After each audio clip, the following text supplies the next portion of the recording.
Mike Heck here from MMAfighting.com, speaking with the man who probably stole the press conference today, Anthony Taylor, getting ready to take on Chris Avila this Saturday. And did you think this fight would happen again? Absolutely not. Like, I swear to God, I didn't. Honestly, I wanted to fight Adrian Broner or Harley Bin in the UK, but it didn't happen. I got the call to fight Chris Avila. I'm like, okay, let's do it. I beat him up already in the cage, so let's do it in the boxing ring. Show you how much superior I am in boxing. Do you consider this a rematch? Just because it's two different sports. Like, you fought in MMA, you got the win, now it's boxing. Does it feel like a rematch, or do you feel like you're fighting him all over again? It feels like I'm fighting him all over again. This is a different story now. You can't grab, you can't kick. You know, it's all straight hands, old school. I'm more of the heavy favorite. I'm stronger, I'm faster, I'm younger per se. You know what I'm saying? Overall, look, I'm not going to disrespect Chris Avila as a fighter because he gets my respect going into that ring or in that cage as a fighter. But as a boxer, I don't respect his skills. Why is that? He's just very simple-minded. He's like a chimp. He's like Nate. He's very simple. He's predictable. So it doesn't amuse me nor the fans.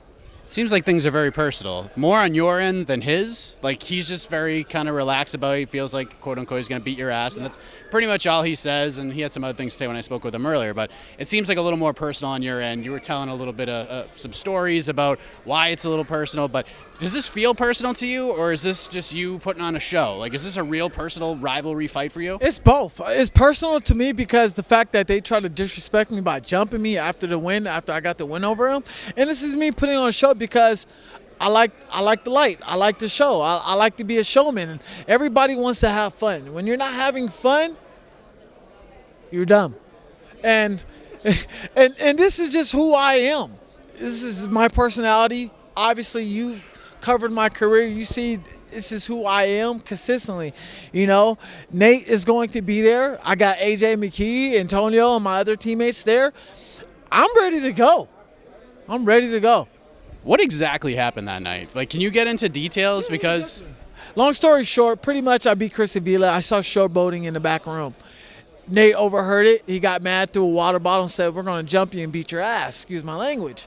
So Nate ran up on me. He swung at me. He missed. I swung at him. He missed. I missed. And then Bellator staff had to break it up. Ian Matthews, I recall, had to break up the fight. And bing bong.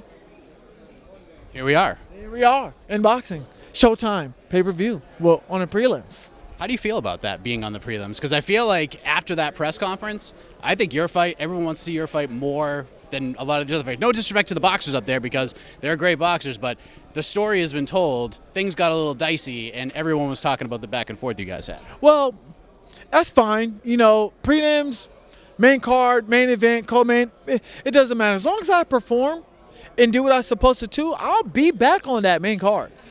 No doubt. Most likely either with three opponents. Adrian Broner or Ricky Hatton or Harley Bin.